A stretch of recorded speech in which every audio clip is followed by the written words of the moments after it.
Hola Comadres, welcome to another episode of Comadreando podcast. I'm your host Marcy, and today we have an amazing guest. Her name is Sivan, and I will let her introduce herself. Who are you? Hi, thank you. My name is Sivan Hong. I am a neurodivergent author and illustrator of a children's book series called the Super Fun Day Books, which is a picture book series specifically designed for neurodiverse kids who are like preschool all the way up to about second or third grade. Awesome. Thank you so much. So I usually like to give the audience a background of how I connected with my guests. So Sivan and I started following each other. I believe another account posted the Super Fun Day books, and I started looking into it. And when I started reading your bio, I was like, oh my God, she's neurodivergent and she has children on the spectrum. Amazing. Like, I need to get her on my show. So I decided to reach out, and then we connected, and the rest is history. So, yes, perfect. Yeah, go ahead. Sorry. Okay, so today's topic is neurodiverse parenthood, not creating it. So the reason why the topic came up is as parents of neurodiverse children, we often wonder what their futures can be like, rather. And it is nice to have someone share their journey to inspire and teach us. So we're going to get some little details out of the way, and then, we're going to let the conversation flow from there. So what is your child's diagnosis? And I know you have two children, so do both of them have a diagnosis? Yes. Okay. They both do. I have one who has been diagnosed with autism and ADHD, and the other one has been diagnosed with ADHD and dysgraphia. So, yep, we're a full family when it comes to brain differences. Amazing.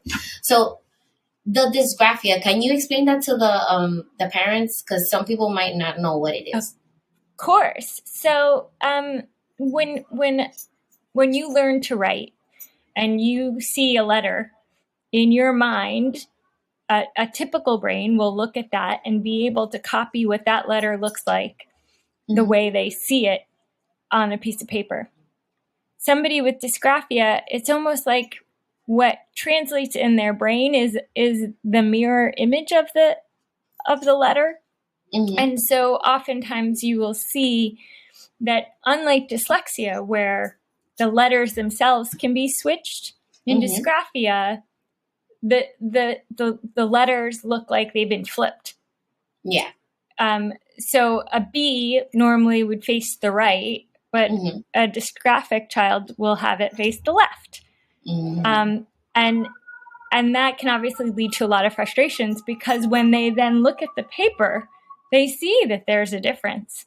Mm-hmm. But that connection between copying that letter can be a challenge. So writing becomes a lot more time consuming.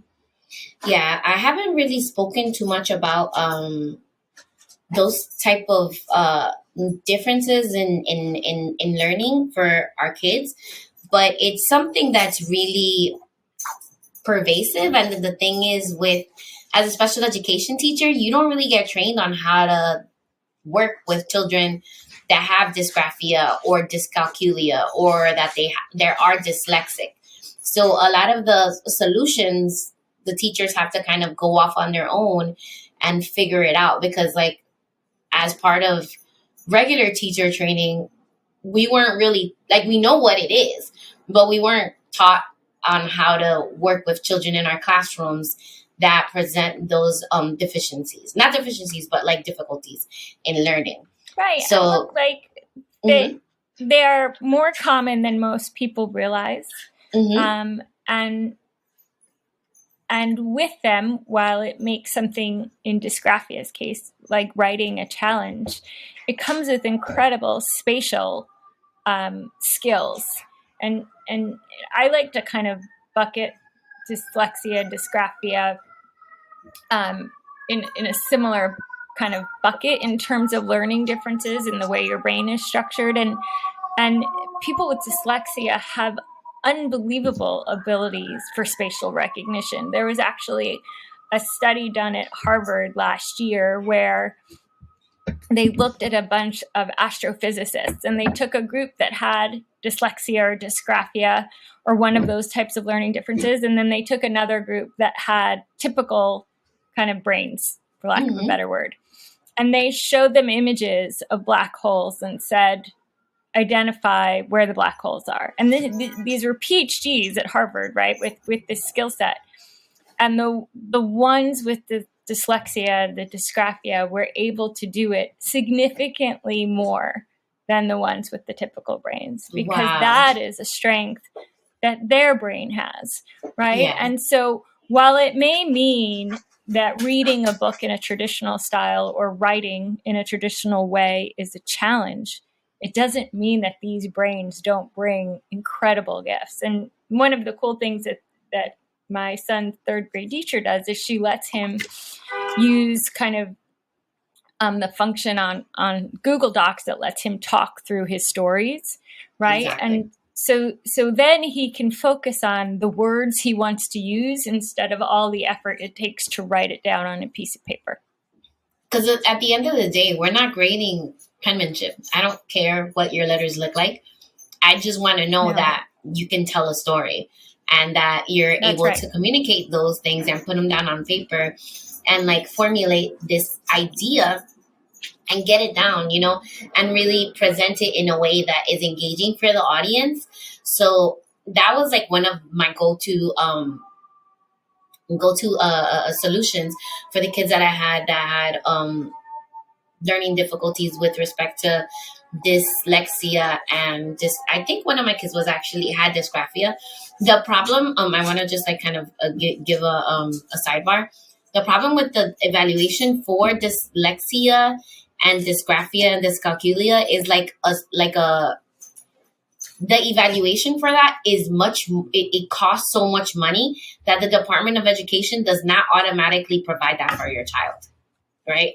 So we as special education teachers look and we know the signs, right? So then we would go and find solutions for that. But to have a full evaluation for that, I would actually have to research how you would do that in New York State.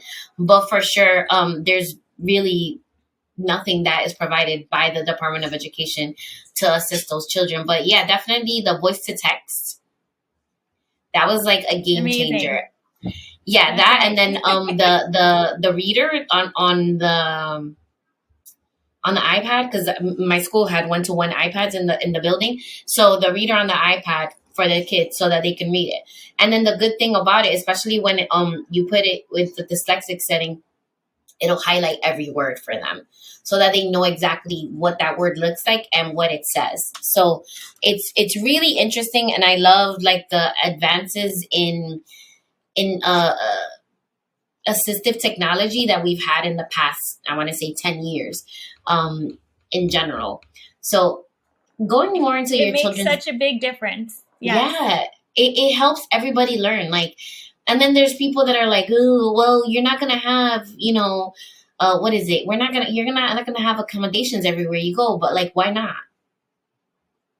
Well, and look, you know, those are the same people who say that people who are blind and read with Braille are not really reading, or that you shouldn't put a ramp in front of a school for somebody in a wheelchair.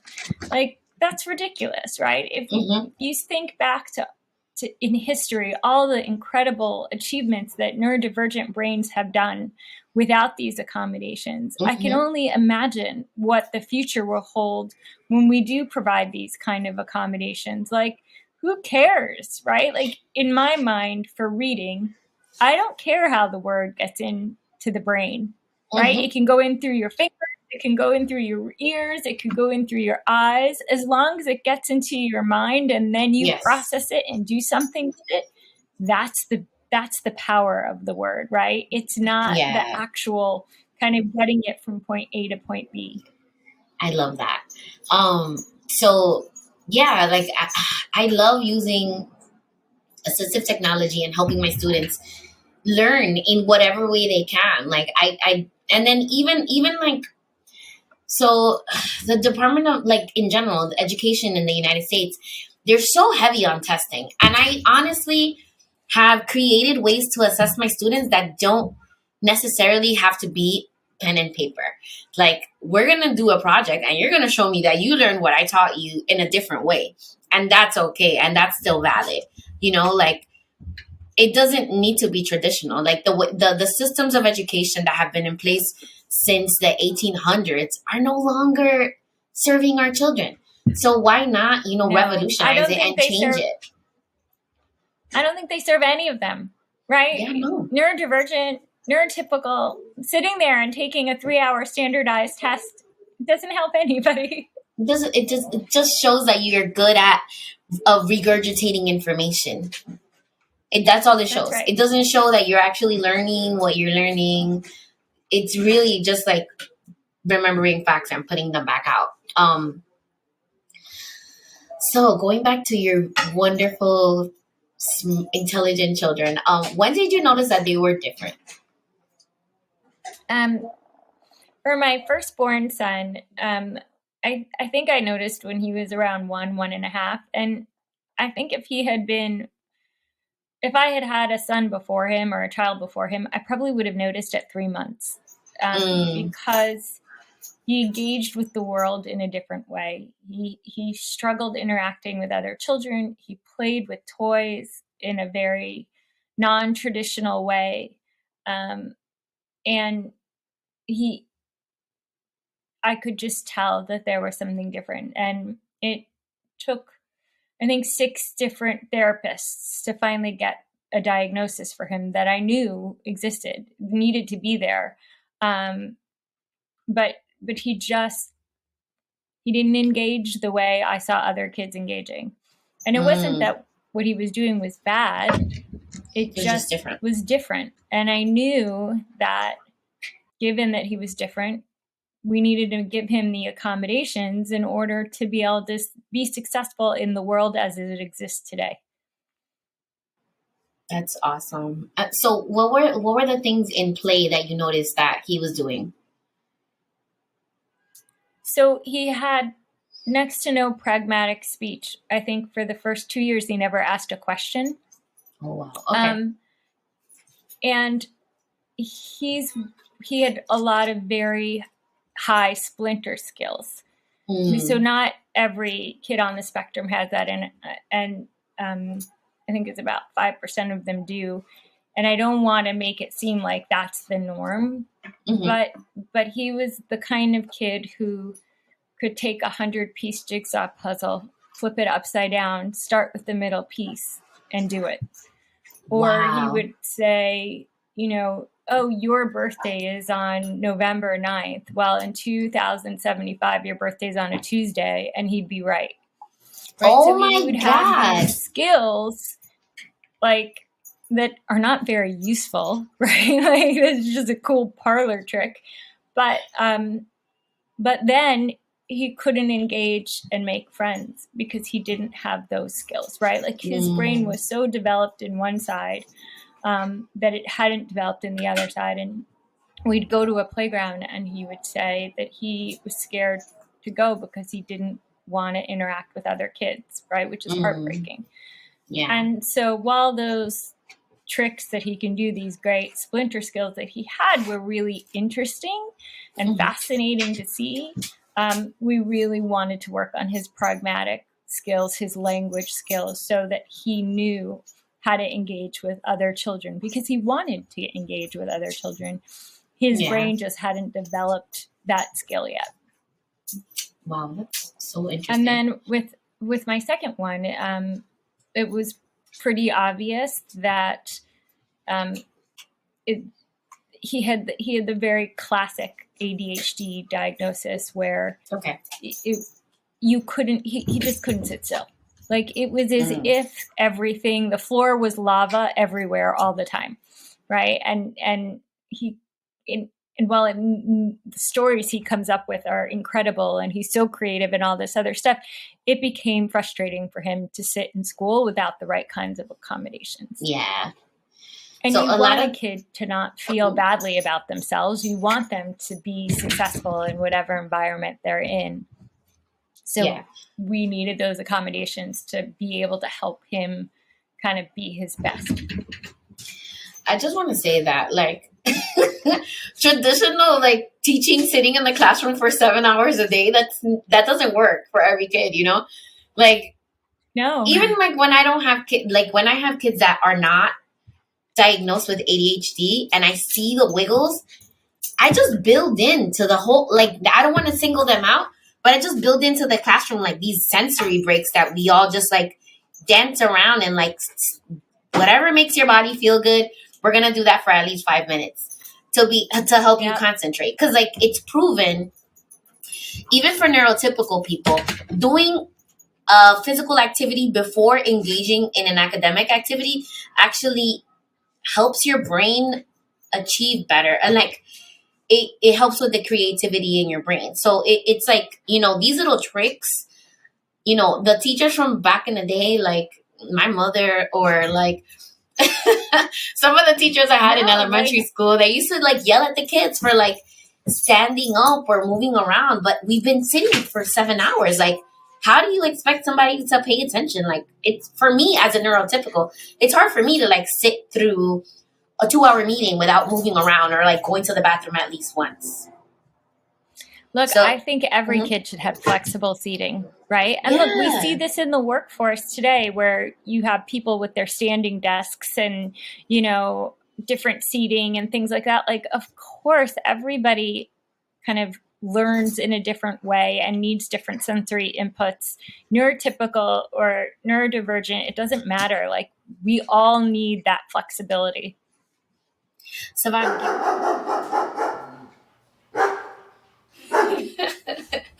so when you noticed you took him to get evaluated at the pediatrician, or how did that work for you guys? I first went to the pediatrician and I said, look, I'm seeing these things, you know, can you recommend a psychologist or somebody to do an evaluation? And literally I went to 6 different people, and the first 5 tried to tell me, no, he's just gifted. And I'm like, while that sounds like a thing every parent wants to hear, or how lovely, no, that's not true.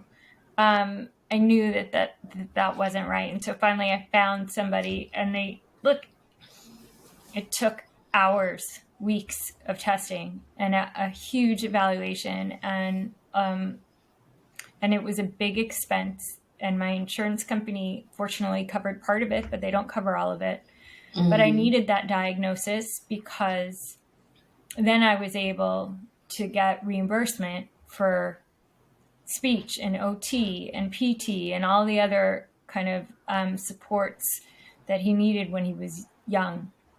And the younger you get it for them, the more malleable their brain is, the more effective these things can be. Yeah. And look, I'm not saying you want to try to turn them into somebody who's neurotypical. Like, that can't be done, right? Like, his brain is what his brain is.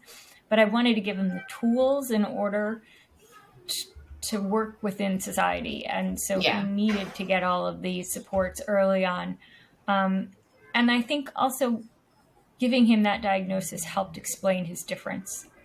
And every parent does it differently. But as soon as my kids got diagnosed, I was very open with them about what they had. When my oldest son knew, we didn't use the word autism right away because he was like 2 when he got the diagnosis. What's he going to understand about that? But we used to tell him he had a special brain, right? And that his special brain made some things hard and some things easy. And we used to talk about his special brain. And then, you know, by the time he was in kindergarten, he knew about his autism, and we would share with him people in history who we think were autistic and all the great things they did, so that he could feel proud about his difference. And for us, it's always believe that you have to focus on all the positive things that your child can do. Because if you focus on all the positive things that your child can do, your child will start seeing them and the rest of the world will start seeing them, right? And if we focus on everything that they can't do, then that's what your child is going to see, and that's what the world is going to see. And I don't mean it to be Pollyanna-ish. There are moments where it's really hard. But as a parent, it is my job to keep reminding him about how wonderful he is and all the great things that he brings. And that I know he's going to do great things in this world, whatever they happen to be.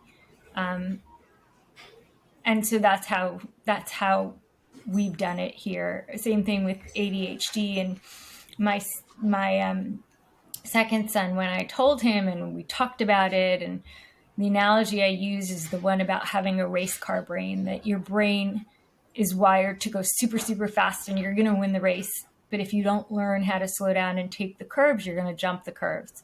So in order to win the race, you have to learn how to slow down. And he looked at me and he's like, Mommy, I'm not going to tell anybody I have ADHD. And I'm like, okay, like that's your decision. And he's like, I don't want to brag to people. And I'm like, good, we're good. We've done our work. Let's go have dessert now, right? Like, look, there are days where they're like, I wish I didn't have whatever I have. I wish I was like everybody else. But every kid out there feels that, right? I wish I was taller. I wish I was skinnier. I wish I had blonde hair. Whatever it is that they wish at that moment, to be exactly like everybody else. Every kid has that. Yeah. And the world would be so freaking boring if everybody was exactly the same. Exactly. I'm sorry. Like, I love our kids, and I love like their differences. Like my son, his autism is like so different. Like his brain just works in such an amazing way. I'm going to tell you like an anecdote. So he had started, he had gotten early intervention, and they put him in a socialization program. So he used to go for like 2 hours a day. This little teeny weeny 2-year-old would get on the bus with a car seat and go to this socialization program. And I went to visit one time, and they like told me, they're like, you know what? We've had this thing up here for months. Nobody has ever found out what it was. And Aiden looks up at it and he's like, oh, look, a cowbell. And that's exactly what it was. But nobody had noticed that it was there, and nobody thought to look. And he looked at it and knew that it was a cowbell. How did he know? I still don't know. But it's just the way their brains work is just like amazing. Like I tell everybody, I brag about my other student. I had a little boy. His name was, let's just call him Johnny.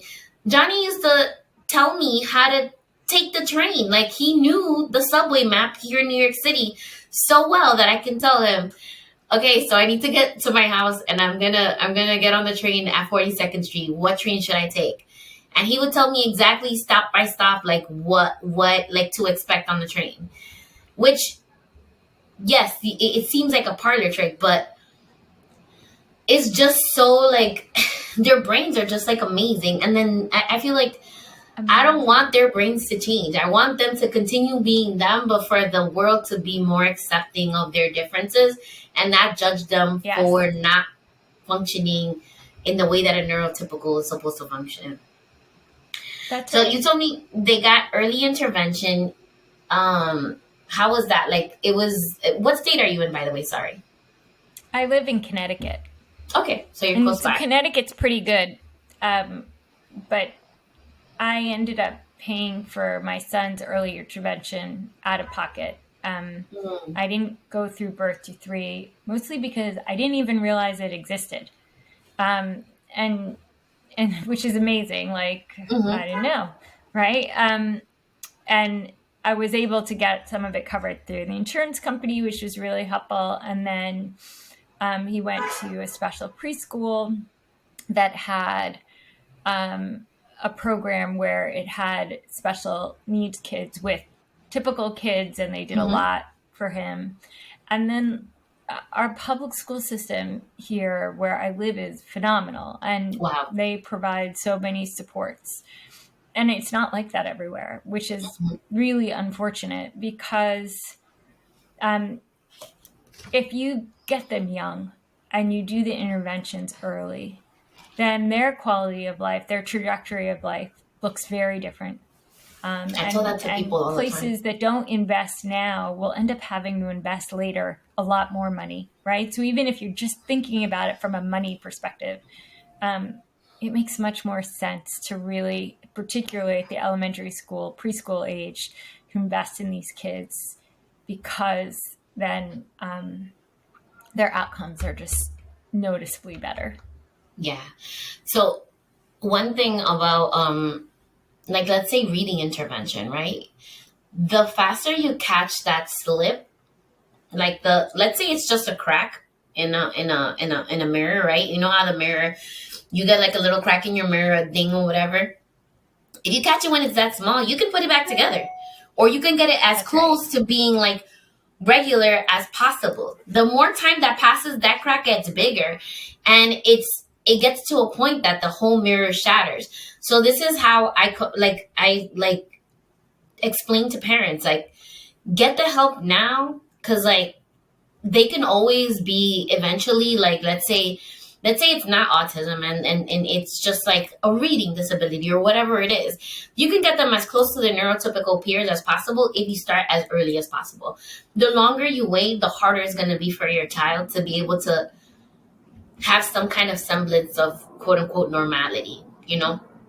So it's important. Well, it really impacts their self-esteem, right? Like, it's important for these kids to understand what their difference is, right? That their brain works differently, so that they're not just walking around through life being like, what is wrong with me? Why is this easy for everybody else and hard for me? There must be something wrong with me, right? And those kinds of issues that impact their self-esteem last their entire life. So really being able to do not just the accommodations, but to make them understand that their difference is just a difference, and that it's okay, and they learn differently, and that's okay too, really helps with their sense of self. Yes, I agree with that. There was one of my guests. She actually got diagnosed when she was 38 years old. She's 40 now. She went through her whole life thinking something was wrong with her, and people were like judging her and telling her she was a jerk, or and she was weird. And she spent her whole life dealing with that, and she didn't know why she was the way she was. And it was like when she got the diagnosis, she finally was like, it was like you turned on a light bulb in a dark room. So yes, I'm sure that, because she went through a lot of mental health things also, I'm sure that had she known, it wouldn't have been as severe as it was. So yes, even though back then they didn't have a lot of help, at least there's an explanation. At least there's it's not, that I'm the only one in the whole world who's experiencing this moment. And I feel like knowing who you are, it helps so much to build community and have support from other people. Because the thing is, like, yes, as soon as you know yourself better, you're better able to function in society in general. Yes, that's right. So how was your family support, or like from friends, like once you got the diagnosis for your boys?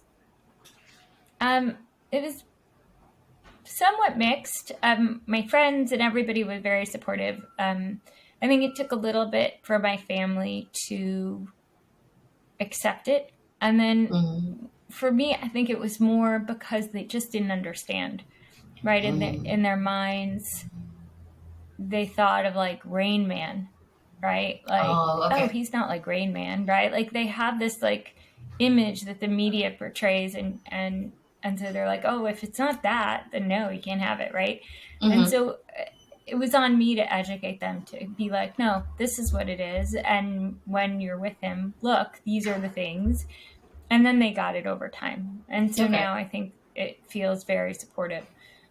But it was hard at first, because as parents, you're trying to digest it all. And you need that support from your family, but they're trying to digest it too. And they're kind of one level removed. So I think that makes it even harder. Yeah. And I feel like it doesn't matter what your cultural background is or where your family's from. Like, families have such a hard time, and it doesn't matter. And this is true for like people of color or people that are not people of color. It's like all across the board, especially if you have never dealt with anybody that has been on the spectrum. It's like so hard for them to understand and then like wrap their head around. Because I feel like you said, the media has such a big influence on how people think of people with special needs or like diverse needs, you know?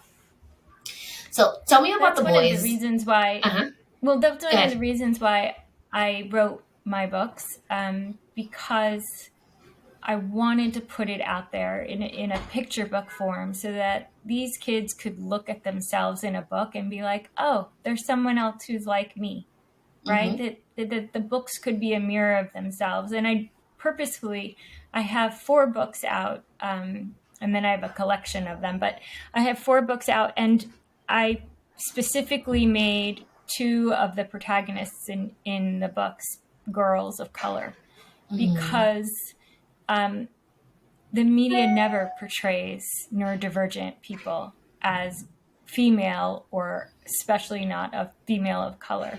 And that's missing. And we need that, because what happens when we have this idea that it's the white, smart boy, that's what neurodivergent looks like. Those girls don't get a diagnosis, because when people look at them, they don't see the white smart boy.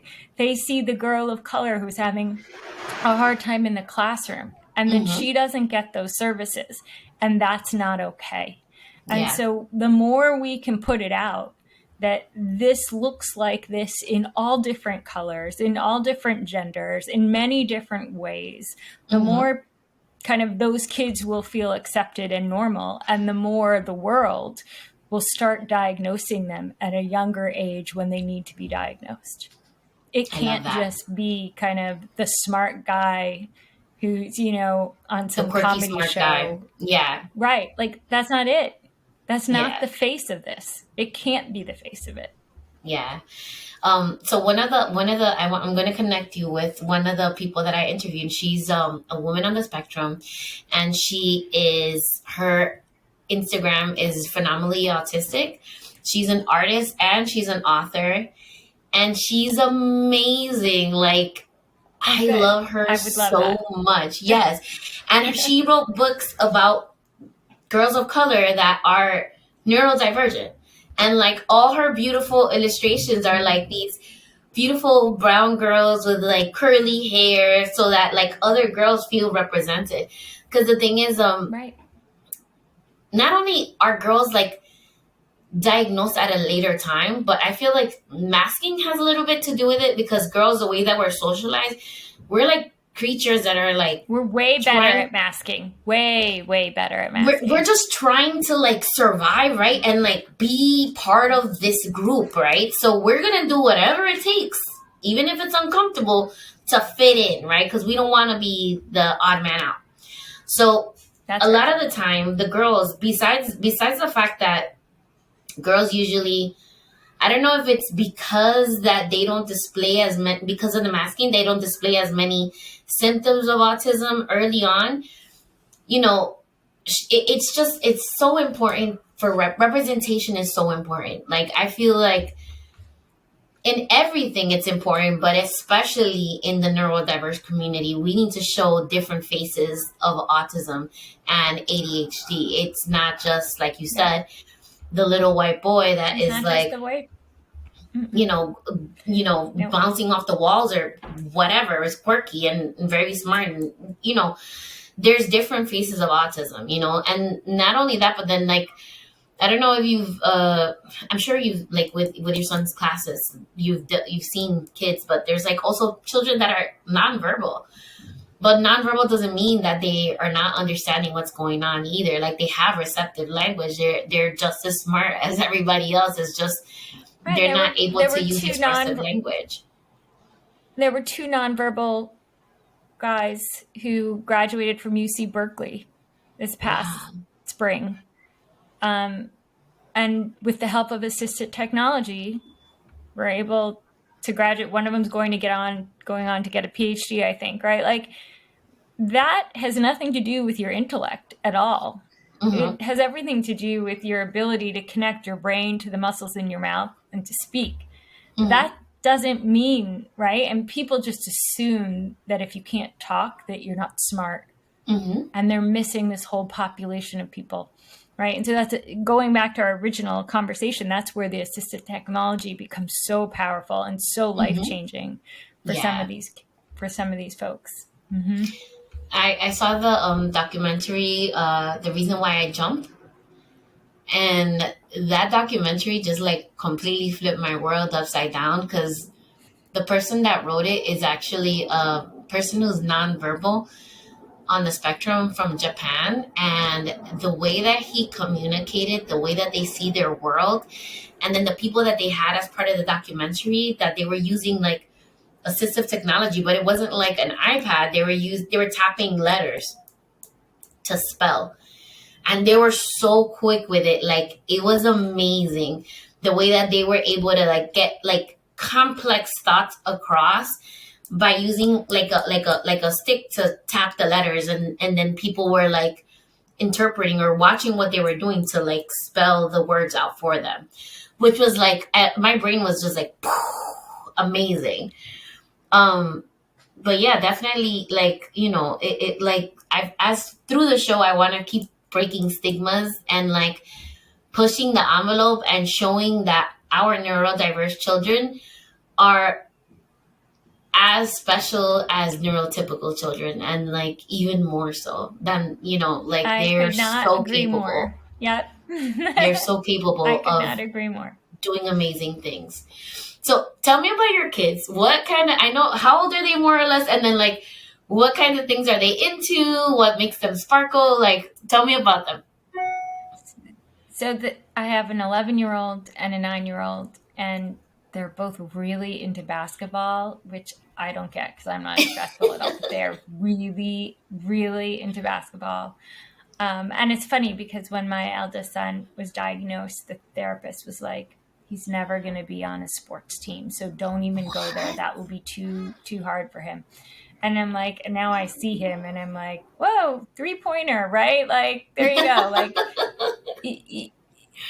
people automatically assume when they hear that a kid's autistic that they're going to do, I don't know what, but not play basketball all day long. But that's what my son does. They're both really into that.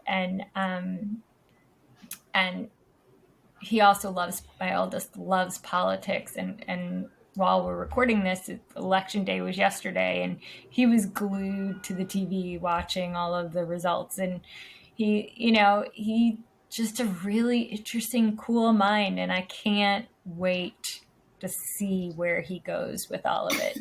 And my younger one is just incredibly creative and writes stories and walks around making songs, and just there's always something there with him. And like every child, right? Like, they are just magic, and being around them is magic. And, if you ask me if I could give them a pill to get rid of their neurodiversity, I would say absolutely not. Because some of the coolest parts about them, come from that side of who they are. Yeah. It makes getting ready in the morning hard because you have 3 people in the house, me included, with ADHD, and trying to be like, okay, here's all the stuff we got to do. But it's fun. I love that. So, okay, let's switch gears a little bit. So when did you find out that you had ADHD? After both my kids were diagnosed with it. So I was 47 when I found out. And I knew, right? Like, my husband, I was like, honey, the kids say I need to go get a neuropsych because they've both been, diagnosed. And he's like, okay, we know what it's going to be. But like, I'm like, yep. Sure. But it was a great experience to do it. because it confirmed what I knew, but there's something that like the value and the formality of it was really helpful. And I was surprised because I went through this kind of mourning process about it that I didn't expect because I knew what was coming. But like I was mad about what my schooling was like. I was like, I went back and I'm like, I can't believe like what I went through as a kid in school, being undiagnosed, and how much harder everything was, and it didn't have to be. Yeah. And then I was like, okay, but that was a long time ago, and they certainly weren't doing the accommodations that they're doing now. But it's really useful because when my kids are like, well, this is too hard, I have ADHD or I have this, I'm like, no, sorry, that is not your excuse, right? Yeah. Like our brains are different, but we still have to be accountable for our homework and everything else we have to do. But it's nice. It gives me a connection with them. Yeah. So besides having the connection with them, how did like it affect you in your parenting? Like, do you make more of an effort to like, you know, like structure your day so that the ADHD Well, I do that anyway. tendencies... Okay. I do that anyway because that's the only way I survive. Like I was doing that before my diagnosis. Like my inbox has to be empty before I go to bed because otherwise I will forget everything and nothing gets done. Right. And my phone has like 8 different alarms set. So I remember to go pick up the kids and remember to go do this and do that. And like, otherwise not like I have structured my life in such a way before I knew my diagnosis so that I can be effective. Now, it turns out all those things that I do are really great for somebody with ADHD. And I sit here as I talk to you with a fidget toy because that is how I've always needed to kind of communicate. When I was younger, before fidget toys, I would take like the metal hangers from dry cleaning and I would sit there and play with them. Like I always needed a fidget toy. Like this was me. I created all of this stuff in order to be able to function. And as soon as somebody showed me an audiobook, I was hooked because I could never get through a book. I lived with like Cliff Notes. And now I'm like a voracious reader because I can listen to everything and that's the way I can process. That's so interesting. Yeah, I love that. Did you feel like a sense of relief when you got the diagnosis? Yeah. You're like, because this it is explained why. everything. I'm like, this is why I can't spell at all. This is why I failed spelling literally an F in 2nd grade. Who gives a 2nd grader an F? I don't know, but that's the way it was in the 70s. A bad teacher. But it explained a lot. But then I got mad too, like I said, because, you know, why was it that hard? Like, why did I have to struggle that much harder? And look, I was successful in school. I have multiple graduate degrees and I was a professor at NYU for a while. Like, I was very successful at school, but I worked harder than I needed to have done. Right. And like, that's the part that I'm like, what a waste. Like I could have been doing so many other things instead of like pulling my hair out, writing my dissertation the way I did because it was I didn't realize what my brain was doing at the time. That's so powerful. Wow. Oh my gosh. So I am obsessed with your books because I write all these social stories for my students when I know that they're having a hard time, and then like having these books already written is like a game changer completely. So tell me a little bit more about the work you've been doing to raise awareness about neurodiversity and educating other people via you becoming an author and writing these books. So I created these social stories for my kids. And so they're real. And then I realized that that's really kind of nice, but that was only helping my kids. Like, that's not really what it's about. And I said, in my craziness, because I'm not a trained author. I'm not a trained illustrator. I'm like, I'll just write these books and I'll illustrate them, and let's see what happens. And I don't know, it was like one of these random thoughts. I had never in my wildest dreams thought I was going to be an author. And so I did, because I already had the stories, and they're real, right? They're fiction because they're fiction, but they're real stories and they really happened. And I actually use the teachers' names that were the real teachers in my kids' lives at that time, as my way of saying thank you to them for all the great things that they've done for my children. So all of the teachers' names in the books are real. And I did not know what I was doing, because again, this was not something I had set out to do, and I wasn't very thoughtful about it. And I released my first book in February, but it was a book about Halloween. Who releases a book about Halloween in February? I had no idea what I was doing. But strangely enough, it took, right? There was a need for picture books with kids who wear headphones. There's a need for picture books that talk about structure and talk about some of these challenges that a neurodiverse child is going to face and show them succeed. And so I was like, if I can release a Halloween book in the middle of winter and it be successful, then I'm onto something. And so I've done 4. 3 of them have been number 1 for children's books with disabilities on Amazon, and the other one was number 1 for books about social and emotional and self-esteem on Amazon. So I love that. I'm filling a gap, and I created, with the help of a school psychologist, teacher guides that are on my website that are free for anybody to go in and use them in their classrooms, and they are student tested. Because for me, it's not, I did not go into becoming a children's book author to make a lot of money. If that was the case, I'm in the wrong line of work. But I went in to try to share these resources with as many parents as possible. Yeah.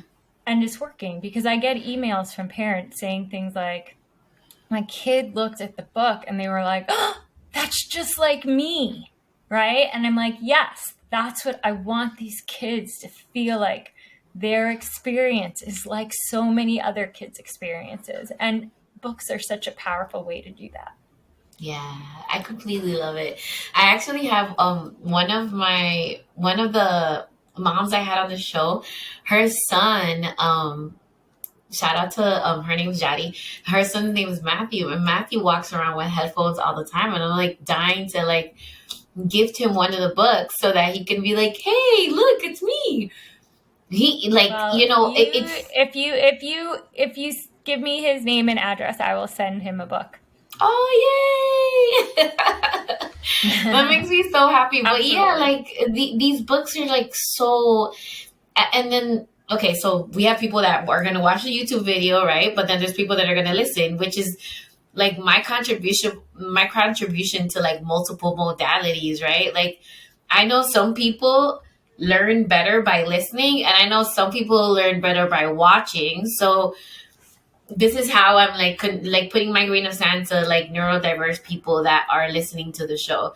So the people that are not watching the video, her books have multicultural children, and they're showing different types of neurodiversities in each book. So, if you can pick up a copy, I'm going to put the links in my Amazon storefront, and also I'm going to put it in the show notes so you guys can pick up a copy for yourself. And then I always ask all the moms of our beautiful children, what does self-care look like for you? Because I know it's a lot. Being a mom, period, is a lot. But being the mother of a child with special needs is that much more. So how do you pour back into yourself and take care of you? My favorite thing to do is to go on a walk with my husband and our dog, because I feel like it just allows me to get away from everything. And with the dog around, it relaxes you. And And to me, like making sure I can get one of those in every day with the fresh air is the best way to kind of recharge. Mm-hmm. I just think it doesn't even have to be that much time. It's this idea that you give yourself that it's okay to take some time to do something for just you, right? Mm-hmm. That so many of us feel guilty about doing that. And if you can let go of that guilt, even for 5 minutes, and say, I'm going to sit on this couch and I'm going to read, I'll scroll Instagram for 5 minutes just for me, that in and of itself is what's powerful, not the activity. Although I do love the fresh air and the dog and my husband, but it's the fact that I can kind of allow myself the time to do it and know that that's okay. I'm not failing as a mother when I give back to myself. Yes. I feel like it just reinforces how awesome we are as moms when we pour back into ourselves and take care of us. There's no negative consequence. Yeah, there's no negative consequence for like taking 5 or 6 minutes for yourself to like make sure that you're okay to be the best mom that you can be, So with that, that's right, comadres, I want to end the episode how I always end it, which is... Oh, wait. I had one more question. So what is your ultimate goal with all the projects that you're currently working on surrounding autism? I know that you want to help teachers and children, but like, what is your ultimate goal more or less? Because I know it's like kind of like you wrote these books and you published them, but you didn't have like a goal necessarily in mind. But what do you foresee for yourself, like within the next year or two? For me, it's all about normalizing neurodiversity. We're making people not feel like it's something wrong with you, but that it's a difference. And if I can do that with children, all the more powerful. It's important for teachers to read books like this in their class because it's not just about the neurodivergent kid who's wearing the headphones. It's actually maybe even more important for the typical kid to look at that child in the book with the headphones and then look at his peer and be like, oh, there's nothing weird about him wearing headphones. That's just fine because I saw it in a book, right? And so for me, my goal is to leverage that power that books bring so that these kids can feel really good about themselves in school and that the peers can view them as normal because they are. I love that. Okay, now I'm really going to end the episode. So I'm going to end it how I always end it, which is follow me at Comadreando Pod on Instagram. And you can follow Sivan on Instagram at... Can you drop your handle, please? Yeah, it's Sivan_Hong_author. And I'm the only Sivan Hong in the world, so I'm pretty easy to find. And if you have any questions for me or for Sivan, please make sure to send me a comadregram via email at marcy@comadreandopod.com or slide up into my DMs. Please visit our website to read our latest blog post, to find out about future events, and to get your official Comadreando merch. And I want to thank you all for spending time with your comadres. And I want to thank Sivan for being so amazing and coming on my show. Thank you so much and keep doing what you're doing. Thank you for having me, Marcy. This has been so fun. Yay. Okay. Mom,